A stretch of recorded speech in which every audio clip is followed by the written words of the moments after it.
Hello everyone, मेरा नाम है उत्कर्ष मिश्रा और आज के इस वीडियो के अंदर हम पढ़ने वाले हैं मतदाता सूची। मतदाता सूची का मतलब होता है वोटर्स लिस्ट। अब देखो क्या होता है, लास्ट की वीडियो मैं उम्मीद करता हूँ आप लोगों ने देखी होगी। अगर नहीं देखी है तो आप लोग डिस्क्रिप्शन बॉक्स में लिंक है उन सारी वीडियोस को, उनको देखिए, क्योंकि सारी जो चीज़ें हैं ना इंटरकनेक्टेड है, एक दूसरे से कनेक्ट हैं। और उन एक एक कनेक्ट करके ही चीज़ आपको समझ में आएगी। अगर अचानक से कोई चीज़ देखोगे तो चीज़ें समझ में नहीं आएगी। अगर पहले से चैप्टर आपने पढ़ा है, रिवाइज कर दो तो कोई दिक्कत की बात नहीं है, ठीक है। अभी वीडियो देखो, पुराने कोई भी डाउट लगता है तो पुरानी और अपकमिंग जो वीडियोस होके उनको देख के अपना चैप्टर कवर करिए। तो मतदाता जो सूची होता है क्या है कि आप लोगों ने देखा होगा कि आप अभी तो आप वैसे तो छोटे हो बहुत ज़्यादा, ठीक है। आप लोगों ने देखा होगा कि आपके जो पेरेंट्स है या आपके जो बड़े भाई है, बड़ी बहन है, बड़े मतलब जो एलिजिबल है 18 से जो ऊपर हैं, वो सारे जो लोग होते हैं वोट देने जाते हैं, ठीक है। उनके पास एक आई कार्ड जैसा कोई चीज़ रहता है, जैसे आपके स्कूल में होता है ना आई कार्ड होता है, उनके पास भी कोई कार्ड जैसा चीज़ होता है, उससे जाकर वो वोट देते हैं। अब होता क्या है कि हमारे देश के अंदर जब भी इलेक्शंस करवाए जाते हैं, ठीक है, इलेक्शंस करवाने से पहले वोटर लिस्ट तैयार की जाती है कि कौन जो बंदा है। जैसे फॉर एग्जांपल मैं बात करता हूँ, ये हमारी लोकेलिटी है, ठीक है। इस लोकेलिटी में बहुत सारे लोग रहते हैं, कोई बच्चा है, कोई स्कूल जाने वाला बच्चा है, कोई ऑफिस में जाने वाला लोग हैं, तो अलग अलग एज ग्रुप के लोग रहते हैं। तो होता क्या है कि इस इलाके में से ये ढूंढा जाएगा कि कितने जो पर्सन है वो एलिजिबल है। एलिजिबल कितना है? 18 साल। यानी कितने ऐसे बंदे हैं जो 18 साल से ऊपर के हैं। तो मान लेते हैं इस पूरे लोकेलिटी में एग्जाम्पल के तौर पे 100 बंदे ऐसे निकले, 1000 मान लेते हैं, 1000 बंदे ऐसे निकले हैं, 1000 लोग ऐसे हैं जो 18 साल से जिनकी उम्र ऊपर है। कोई 18 का है, कोई 20 का है, कोई 25 का है, कोई 45 का है, ऐसे हमारी लोकेलिटी में निकले। तो ये सारे जो लोग होंगे वो एलिजिबल होंगे वोट देने के लिए। क्या होने के लिए? वोट देने के लिए सारे लोग एलिजिबल होंगे। आए ना इतनी बात समझ? अब जो इनको देखा गया होगा कि कौन है कौन नहीं है, इसी को हम कहते हैं मतदाता सूची।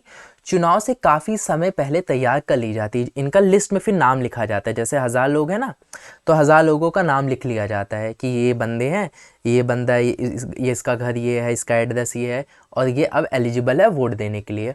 और ये जब भी इलेक्शंस होता है, जैसे फॉर एग्जांपल इलेक्शंस होने वाले हैं, तो उससे बहुत पहले ये तैयार कर लिया जाता है, ताकि सभी जो लोग हैं वो वोटिंग देने के जब दिन आए तो सभी के पास उनका पर्ची हो या उनके पास कार्ड हो, कोई उनको वोटिंग देने में दिक्कत ना हो। इसे हम आम बोलचाल में वोटर लिस्ट भी कहते हैं। मतलब जो चुनाव कौन कौन लोग वोट दे सकते हैं उसको वोटर लिस्ट के नाम से भी जाना जाता है। जो उनके पास लिस्ट है कि ये बंदा दे सकता है, ये बंदा दे सकता है, ये बंदा दे सकता है, ठीक है। अब मैंने बताया था कि देश में जो 18 वर्ष से ऊपर की उम्र है वो सभी नागरिक वोट डाल सकते हैं। और ये चीज़ ध्यान रखना कि अगर आपकी उम्र 18 से ऊपर है तो आप वोट देने के लिए एलिजिबल हो, पर कुछ कंडीशंस है जिसकी वजह से आप 18 के हो भी गए तो भी आपको वोट नहीं डालने दिया जाएगा। वो क्या कारण होंगे? जैसे जो अपराधी हो या जिसका दिमागी असंतुलन हो, ऐसे लोगों को वोट डालने के अधिकार से वंचित किया जा सकता है, लेकिन ऐसा सिर्फ बेहद खास मौक़ों में होता है।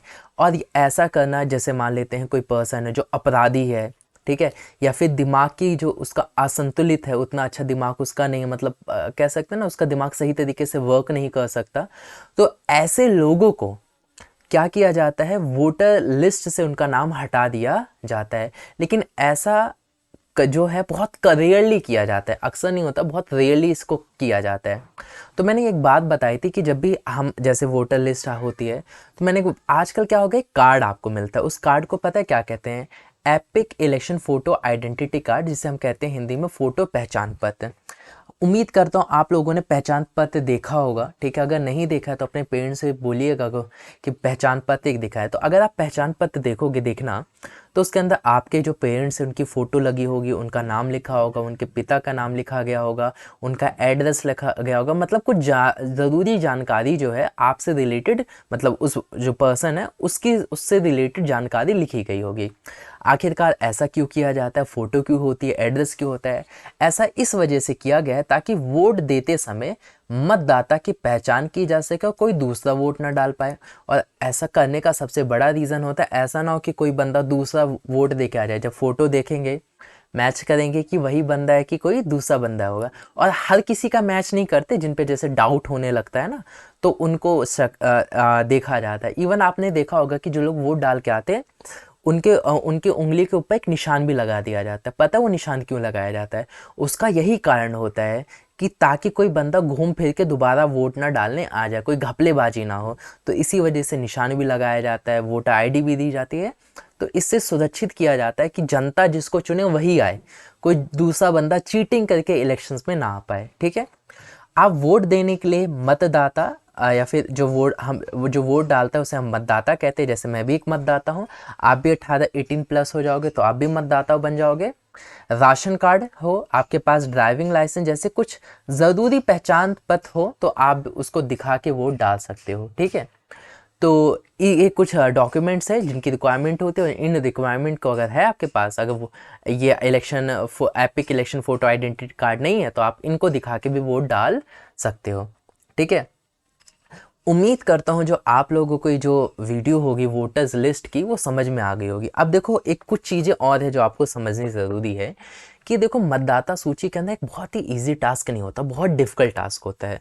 आप ये पूछोगे क्यों सर, नाम ही तो जोड़ने हैं? ऐसा नहीं होता। अगर हम बात करें जैसे इलेक्शन हमारे देश के अंदर हर 5 साल बाद इलेक्शंस होते हैं। ठीक है, तो फॉर एग्जांपल अभी इलेक्शंस होने वाले कुछ महीनों के अंदर इलेक्शंस होने वाले हैं, जो 5 साल का टेन्योर ख़त्म होने वाला है। तो जो इलेक्शन कमीशन है वो एक्टिव हो जाता है। अब वो क्या करता है, वो काउंटिंग करने लग जाता है। क्यों काउंटिंग, वो अगेन काउंटिंग करने लग जाता है क्योंकि कई लोग अपना जो देश है वो छोड़ के किसी दूसरे देश में गए होंगे। कोई दूसरा देश के जो लोग हैं वो भारत की नागरिकता लिए होंगे।